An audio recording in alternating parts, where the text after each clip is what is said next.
Welcome to Vibes of India. I am Janvi and we are here to discuss about fitness, diet and how to have a healthy heart.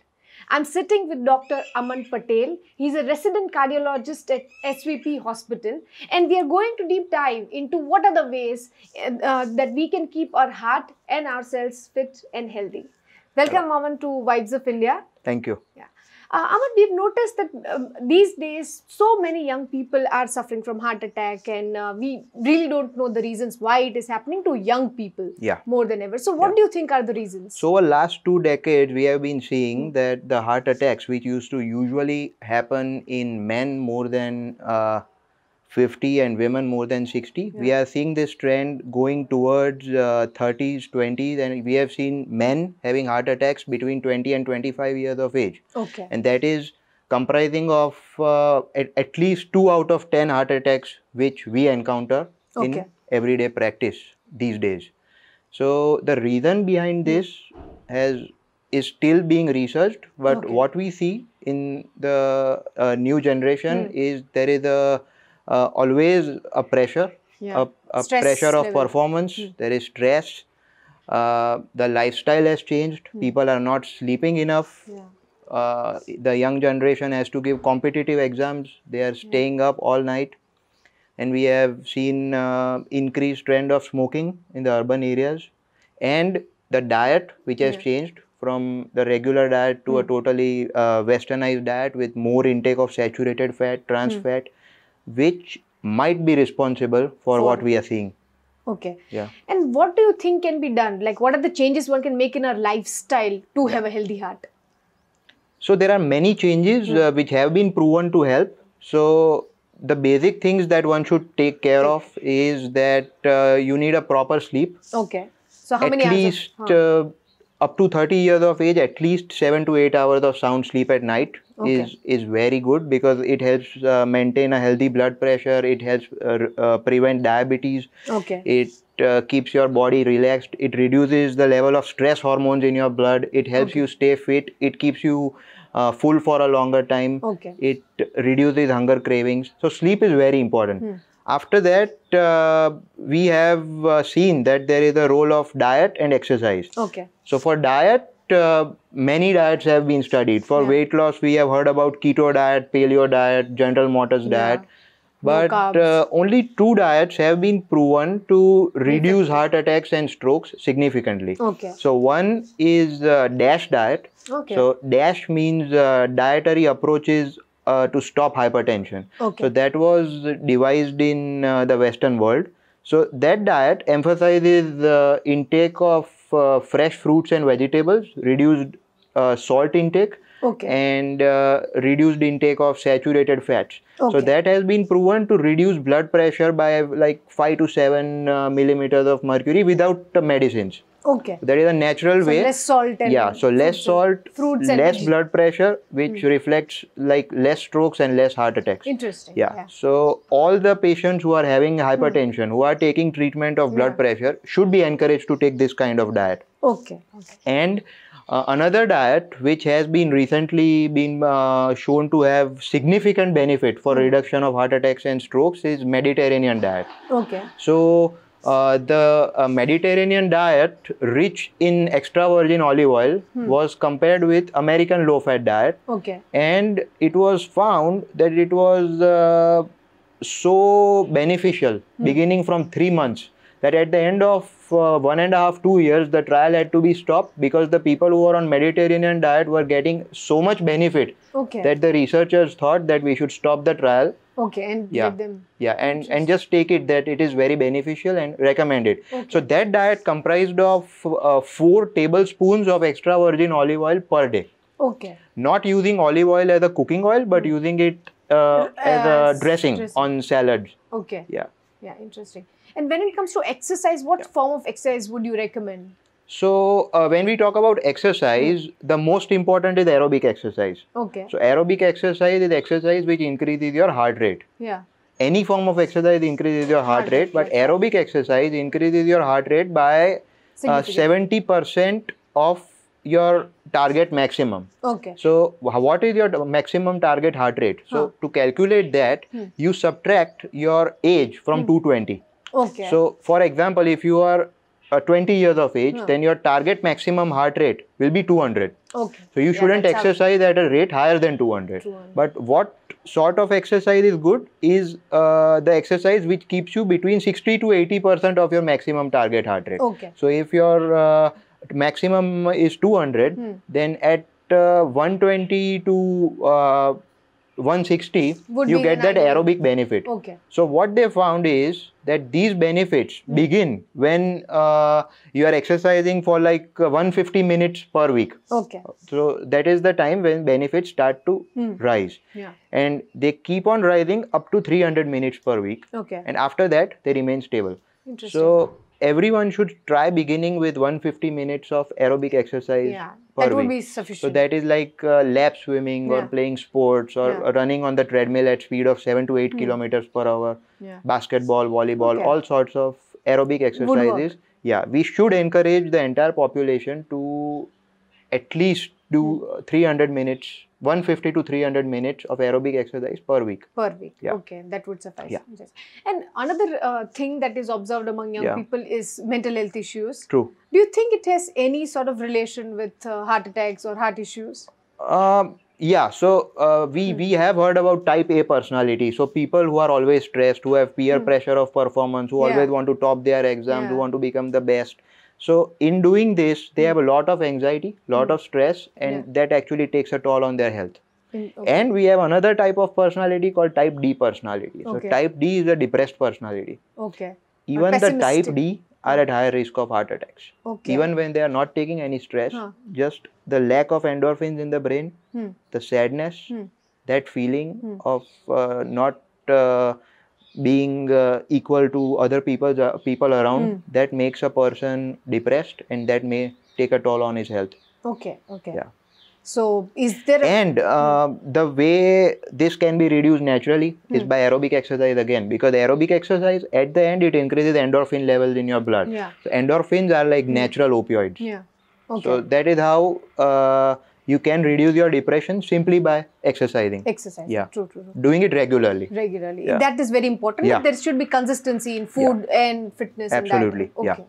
And when it comes to say heart attacks or heart issues in Gujarat, is there anything specific that you might have observed about people here or the lifestyle here or the issues here? So I'm seeing both type of people in Gujarat. There is one sort of the new generation who is into exercise, healthy diet, staying fit all the time. And there is another type who is totally unfit, never exercise. They are in totally a sedentary lifestyle. So still I don't think there is a balance between everyone. And over last 2 decades we have been seeing that the dietary trends in Gujarat are totally changing. So in what ways are, and is it the intake of like saturated fat, cheese, butter, that used to happen in the past, but at that time people used to go out to eat like 1 or 2 days a week. Now there are people who are eating out every day. True. And they are not exercising. True. Which is even worse. So everything is coming together. And when it comes to heart attacks, is there anything like men would suffer more or women are suffering more? That's a good question. So basically women who are menstruating, they have estrogen and progesterone, and those hormones have a good effect on the cholesterol. So before menopause, women have very less chance of suffering a heart attack when you compare them with men. But after menopause, 2 to 3 years after menopause, the risk becomes equal.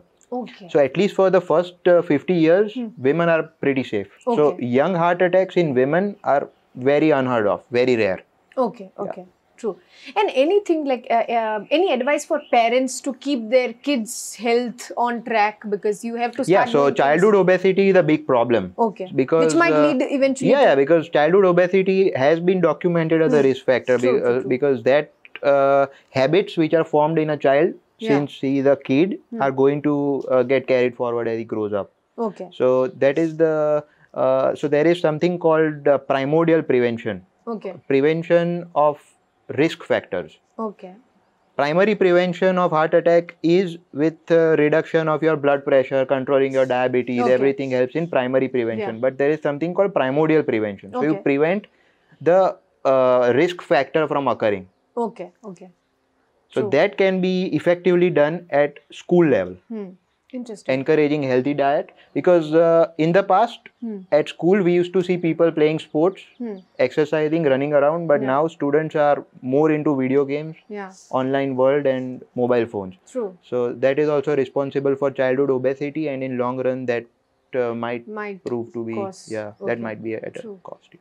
And tell us that when it comes to treating heart issues, have there been any breakthroughs or anything when it comes to technology or medically that the people should know about? That has evolved over last 60-80 years, because So there was a time when we didn't have any treatment of heart attack. Then came a time when we started giving blood thinners and we reduced deaths by a significant percent. Now we are taking patients to the cath lab, doing angioplasty and stenting, or we are doing open heart surgeries. And in long run, that is reducing the mortality of the population. But what is most important is that the patient should reach the hospital on time. Okay. Which is very important. Very important, Yeah, true. And it's been like 2 years of COVID pandemic. So have you observed anything, like have the number of patients increased or decreased, or has the ratio remained the same? At the time of COVID, we have seen that the number of patients were slightly lower than, but that was not because the heart attacks were reduced, but that was because many people were scared of going to the hospitals. Many people died at home. Many people came out to be COVID positive. They were admitted in the COVID ICUs. And even in the COVID ICUs, we have seen a lot of heart attacks and strokes. So I mean the ratio also depends. And even the Delta variant of COVID on its own was responsible for causing blood clots. Blood clots. Okay. And I think all the repercussions we might know in future. I mean, what would happen to people too. Up to an extent, yes. Okay, interesting. And anything else that people should take care of to have a healthy heart? Anything that you might want to give like a last piece of advice? So we should reduce salt intake. Salt intake, And the salt which we are taking right now, the table salt that we are taking is always in moderation. You cannot overdo it. But the salt which is responsible for increasing your blood pressure is the salt which comes from processed foods.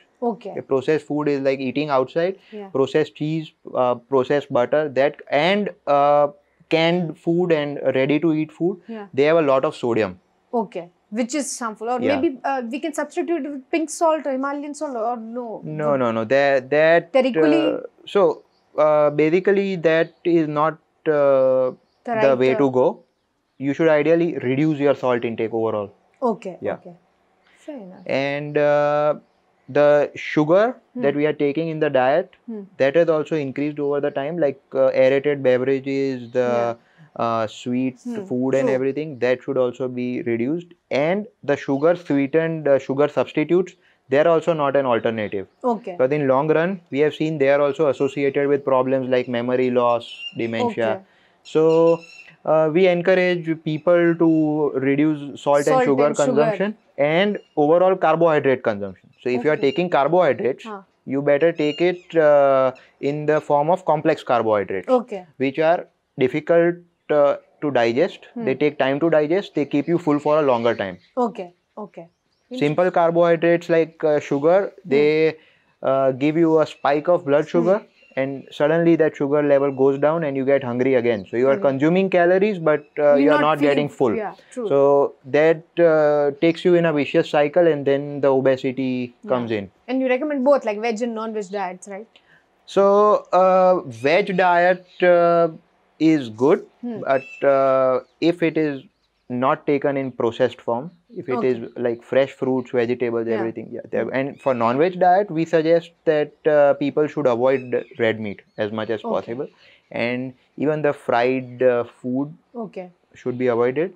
We encourage grilled lean meats like chicken breast or fish. That is encouraged. So Aman, what are the risk factors for people who are diabetic or have blood pressure? So diabetes and blood pressure on their own, they are risk factors of heart attack, stroke, and death. So when we look at blood pressure, so as the time passes, we are having guidelines that blood pressure should be kept under strict control. Like in the past, we used to consider blood pressure more than 140/90 as hypertension, but now in the new guidelines, anything more than 120/80 is a caution. So we start introducing patients to the preventive strategies at the point we diagnose hypertension. Till the patient is having borderline hypertension, the initial phases, we encourage them to sleep better, we encourage them to take lesser salt content in their diet, then we encourage fresh fruits and vegetables, and we also encourage increasing potassium in their diet. And we encourage 3 types of exercise. So one is aerobic exercise that we talked about, like 150 to 300 minutes a week. Then we also encourage resistance training, weightlifting. That is recommended for 2 to 3 sessions a week. So in total, we advise them to do 6 sets of weightlifting per session, and each set has 3 exercises. So in total, we do 18 exercises, and in each exercise, we do 10 counts. So even that is something you even that helps to reduce your blood pressure. So by doing all this, without medicines, you can comfortably reduce your blood pressure by 10 to 15 millimeters of mercury without medicine. So even people who are on medicines and are not on their target control level, so everyone should follow this protocol. And what about like diabetic people? So diabetic people should have a good control on their diet. Despite taking treatment for diabetes, we have seen a lot of people not taking treatment regularly. They know they are diabetics, but their sugar levels are always out of control. So the effects of diabetes are seen in the long run. So if you have diabetes while you are working, the complications will be seen after you retire. So diabetes increases your cholesterol, causes circulation problems, brain strokes, heart attacks. So again, following the diet or the exercise pattern would Exercise is always encouraged in diabetes. The dietary pattern should be changed. They should reduce their carbohydrate consumption, and sugar should be restricted as much as possible.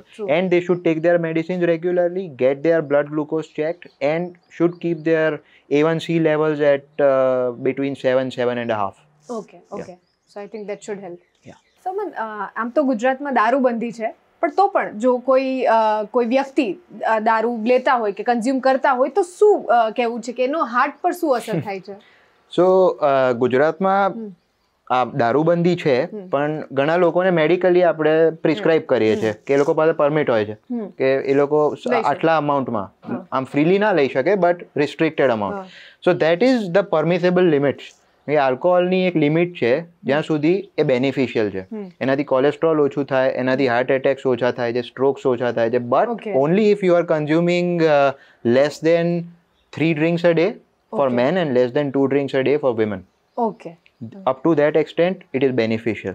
હવે આ બધા benefits આપણે બહુ બધા સ્ટડીઝમાં જોયા છે કે જે લોકો રેગ્યુલરલી સ્મોલ અમાઉન્ટ્સ ઓફ આલ્કોહોલ લેતા હોય એ લોકોને આ બધા કોમ્પ્લિકેશન્સ ઓછા છે, એ લોકોની લોન્જિવિટી વધારે છે, but only if you are taking it in restricted content. એટલે એવી રીતે બિંજ ડ્રિંકિંગ ને everything like that is going to take a toll on your liver, pancreas and your whole body.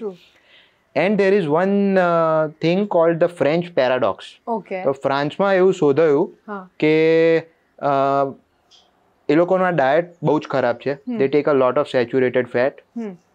A big segment of population is smoking, but still they are living much more than what they should live. તો એ લોકોની longevity આટલી વધારે કેમ છે એનો study થયો. તો એમાં એવું કહે છે that in France there is a lot of consumption of red wine. And they have found that red wine contains resveratrol and N-acetylcysteine. So both of these are antioxidants, and in long run, it has been proposed that they might lead to better. They are proven to be anti-aging. Wow. So they keep you younger. That is what they say. And when it comes to liquor also, any form of liquor that એટલે any form of liquor when taken in moderation, it's fine. Like you wouldn't like pin down on when you prescribe it, it means કે તમારે if you are a man per day you are not exceeding 3 standard drinks. One standard drink can be considered as 42 ml. અને એક વીકમાં you shouldn't exceed 15 to 20 drinks. For women that is half, because એ લોકોનું metabolism slow હોય men કરતા. અને in one session men shouldn't exceed 4 drinks in one session and women shouldn't exceed 3. So if you are doing it in this disciplined way, then you can get all the benefits of alcohol. All right. But then when you lose control and when you drink more, the harms also begin. Okay. Great. I mean, the advice coming from doctor. So yeah, I think we're not here to recommend or not recommend it, but yeah, we are just discussing about the facts. Yeah. Thank you.